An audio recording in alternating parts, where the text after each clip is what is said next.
وقت اور بیوی تنگ تو کرتی ہے لیکن جب ساتھ دیتی ہے تو زندگی بدل دیتی ہے۔ مایوس وہ ہوتا ہے جو اللہ پر یقین نہیں رکھتا، اور محروم وہ ہوتا ہے جو اللہ کی نعمتوں کا شکر ادا نہیں کرتا۔ دولت کی مستی سے اللہ کی پناہ مانگو، کیونکہ یہ وہ لمبی مستی ہے کہ جس کے نشے کو سوائے موت کے کوئی دوسری چیز نہیں اتار سکتی۔ دریا نے نہر سے پوچھا، تجھے سمندر نہیں بننا؟ نہر نے پیار سے کہا، بڑا بن کے کھارا ہو جانے سے بہتر ہے چھوٹا رہ کے میٹھا رہا جائے۔ اگر ہم اللہ کی خوشنودی کے لیے انسانوں کو محبت سے دیکھنا شروع کر دیں تو آپ محسوس کریں گے کہ اللہ آپ کو مسکرا کر دیکھ رہا ہے۔ جن کے ساتھ زندگی گزارنی ہو ان میں نقص نہیں تلاش کیے جاتے۔ واضح طور پر دیا جانے والا صدقہ 70 بلاؤں کو دور کرتا ہے، اور پوشیدہ طور دیا جانے والا صدقہ اللہ کے غضب کو ختم کرتا ہے۔ رنگ کالا تھا، ہونٹ موٹے تھے، پر عظمت اتنی کہ مدینے کی گلیوں میں چلتے تھے تو قدموں کی آہٹ جنت میں سنائی دیتی تھی۔ سیدنا بلال حبشی رضی اللہ تعالی عنہ۔ اور جو میرے ذکر سے منہ موڑے گا تو میں اس کی زندگی سے سکون چھین لوں گا۔ نفرت انسان کا بنایا ہوا ذاتی مسئلہ ہے، ورنہ قدرت تو محبت کا درس دیتی ہے۔ مومن آدمی آزمائش کے بعد نکھر جاتا ہے اور منافق بکھر جاتا ہے۔ حیرت ہے کہ لوگ ہماری اچھائی کے بارے میں پوری تصدیق کرتے ہیں اور برائی پر بلا تصدیق اور بنا سوچے سمجھے یقین کر لیتے ہیں۔ تمہاری سب سے بڑی جیت پتہ ہے کیا ہے؟ تم بدلہ نہ لو، معاف کر دو اسے جس نے تمہیں سب سے زیادہ تکلیف دی ہے۔ صلی اللہ علیہ وسلم نے فرمایا، سب سے پہلے جو چیز انسان کے ترازوئے اعمال میں رکھی جائے گی وہ انسان کا وہ خرچ ہوگا جو اس نے اپنے گھر والوں پر کیا ہوگا۔ مؤذن کی آواز کو جن و انس اور جو دوسری چیزیں سنتی ہیں وہ سب قیامت کے دن اس کے حق میں گواہی دیں گی۔ حضرت محمد صلی اللہ علیہ وسلم نے فرمایا، لوگوں پر آسانی کرو، سختی نہ کرو اور خوشی کی بات سناؤ، نفرت نہ دلاؤ۔ حضرت محمد صلی اللہ علیہ وسلم نے ارشاد فرمایا، مریض کی عیادت کرنے والا واپس آنے تک جنت کے باغ میں رہتا ہے۔ قرآن پڑھو تو دل بدل جائے، نماز پڑھو تو چہرہ روشن ہو جائے۔ کتنی دلکش ہیں رسول صلی اللہ علیہ وسلم کی سنتیں، عمل کرو تو زندگی سنور جائے۔ مومن کو کوئی تکلیف نہیں پہنچتی، نہ تھکاوٹ، نہ بیماری، نہ غم، حتیٰ کہ کوئی فکر بھی جو اسے فکر مند کر دے، مگر اس کے بدلے اس کے گناہوں کو مٹا دیا جاتا ہے۔ زندگی ختم ہونے سے پہلے قرآن ترجمے سے ایک بار لازمی پڑھ لیں کہ پتہ چل جائے اللہ نے مسلم گھرانے میں کیوں اور کس لیے پیدا کیا۔ مسلمان گھر میں پیدا ہونا آپ کی نہیں اللہ کی مرضی ہے۔ بدبخت ہے وہ شخص جس نے اپنی زندگی کو بدلنے کے لیے ہزاروں کتابیں پڑھ لی لیکن قرآن اس کی الماری پر پڑا گرد آلود ہوتا رہا۔ دنیا کی ایسی محبت جو دین سے روک لے، جو آخرت کی فکر سے آپ کو ناواقف کر دے، یہ دل کی موت ہے، اور دلوں کا مر جانا انسانوں کے مر جانے سے زیادہ دکھ والا ہوتا ہے۔ اس بات کو آپ نے اپنی آنے والی زندگی کے لیے سمجھ لینا ہے اور دل میں بٹھا لینا ہے کہ آپ پر کوئی مصیبت نہیں آتی اگر اللہ کی اجازت نہ ہو، آپ کو کوئی مصیبت دے نہیں سکتا اگر اللہ تعالیٰ اس کو روک لے۔ آپ صلی اللہ علیہ وسلم نے فرمایا، مسلمانوں، اگر تم میں سے کوئی چاہتا ہے کہ وہ اللہ سے باتیں کرے تو اس کو لازم ہے کہ قرآن پڑھے، قرآن پاک کو تنہائی کا رفیق بنا لیں۔ اگر کسی دن قرآن پاک نہ پڑھ سکیں تو دوست کی طرح اس پر ہاتھ رکھ دیں کہ کل اچھی طرح ملیں گے، بہت سا وقت اکٹھے گزاریں گے۔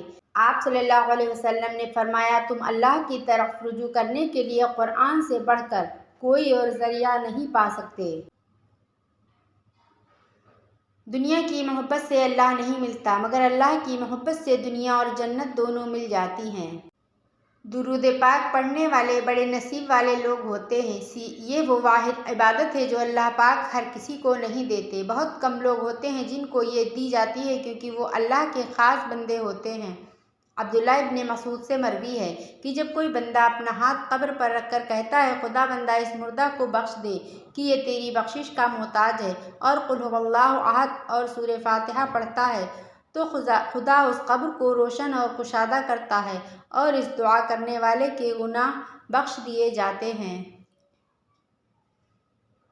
حضرت ابوبکر صدیق رضی اللہ عنہ نے فرمایا ہر چیز کا ثواب کا اندازہ ہے مگر صبر کے ثواب کا کوئی اندازہ نہیں ہے۔ جس کا روزہ کی حالت میں انتقال ہوا اللہ پاک اس کو قیامت تک کے روزوں کا ثواب عطا فرماتا ہے۔ حضرت امام علی ابن طالب نے فرمایا ہم نے دعا مانگتے ہوئے عرض کیا پروردگار مجھے اپنے مخلوق میں کسی کا محتاج نہ کر۔ یہ سن کر آپ نے فرمایا ایسا مت کہو کیونکہ کوئی شخص ایسا نہیں جو لوگوں کا محتاج نہ ہو۔ میں نے عرض کیا پھر میں کیسے دعا مانگوں؟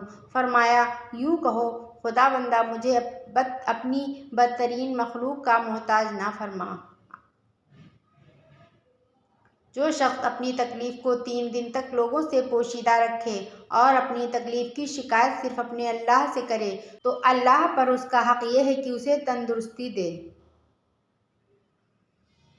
تباہی اور بربادی ہر اس شخص کے لیے جو دوسروں کے عیب ڈھونڈتا اور لوگوں کی پیٹھ پیچھے برائیاں کرتا ہے۔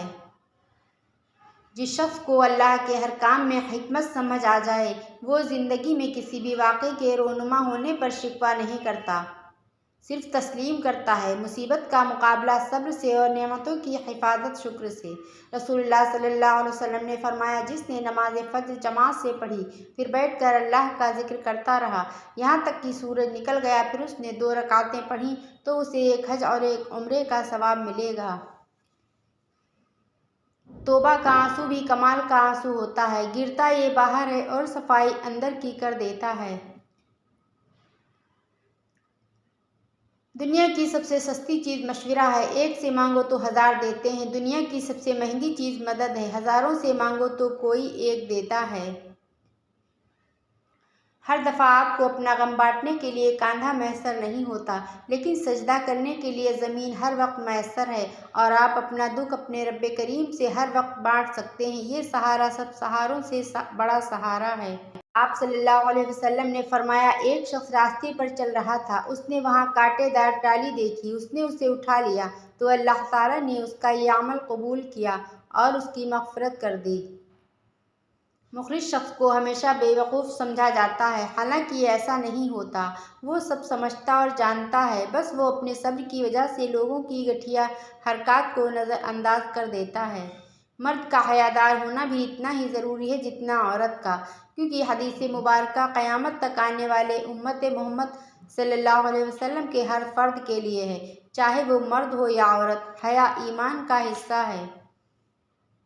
صبر اور قدر ہر کسی کے بس کی بات نہیں ہوتی، یہ وہی بندہ کر سکتا ہے جو اعلیٰ ظرف ہوتا ہے۔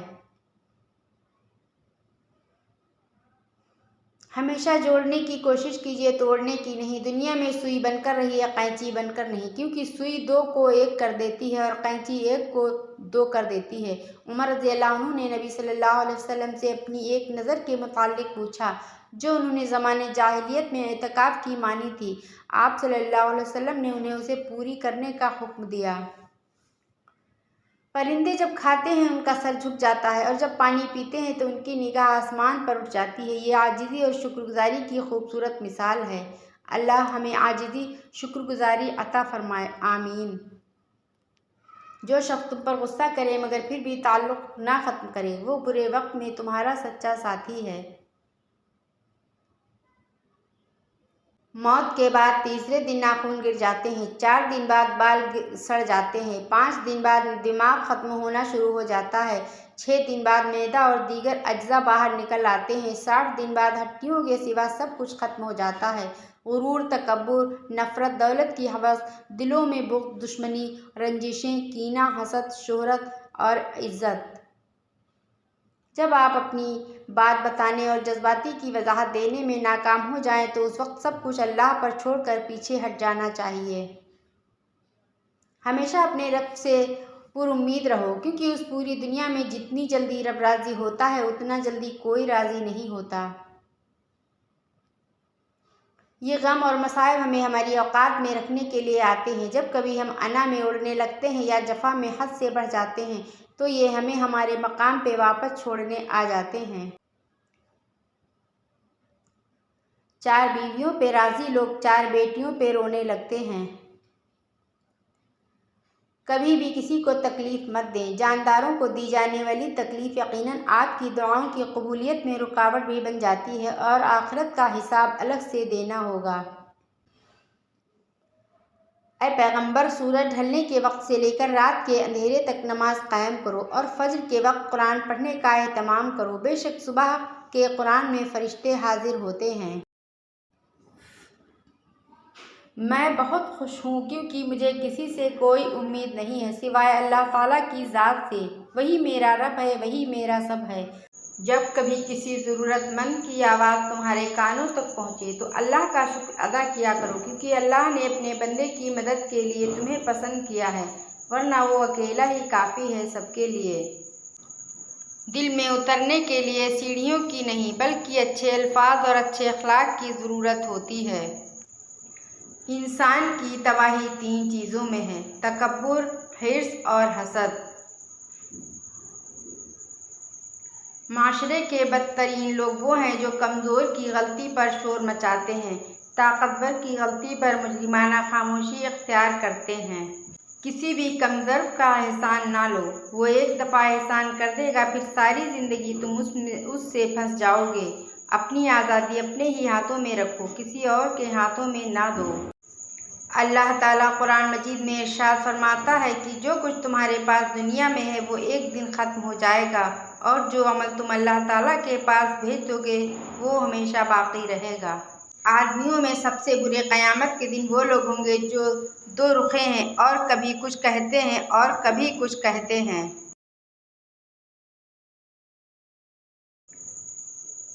اللہ تعالیٰ نے معراج کی شب آپ سے ارشاد فرمایا، جو ٹوٹے ہوئے دلوں کو جوڑ دے اس کو جنت میں بھیجنا مجھ پہ لازم ہو جاتا ہے۔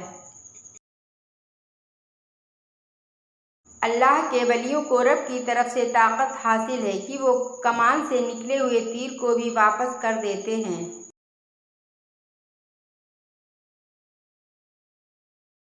گفتگو میں بے احتیاطی رشتوں کو کچل دیتی ہے۔ آپ کے الفاظ ہی آپ کا عکس ہوتے ہیں اور بعد میں وضاحتیں دینے سے کچھ بھی حاصل نہیں ہوتا۔ آپ نے فرمایا، بندہ اپنے رب کے سب سے زیادہ قریب اس حالت میں ہوتا ہے جب وہ سجدے میں ہوتا ہے، لہذا اس میں کثرت سے دعا کیا کریں۔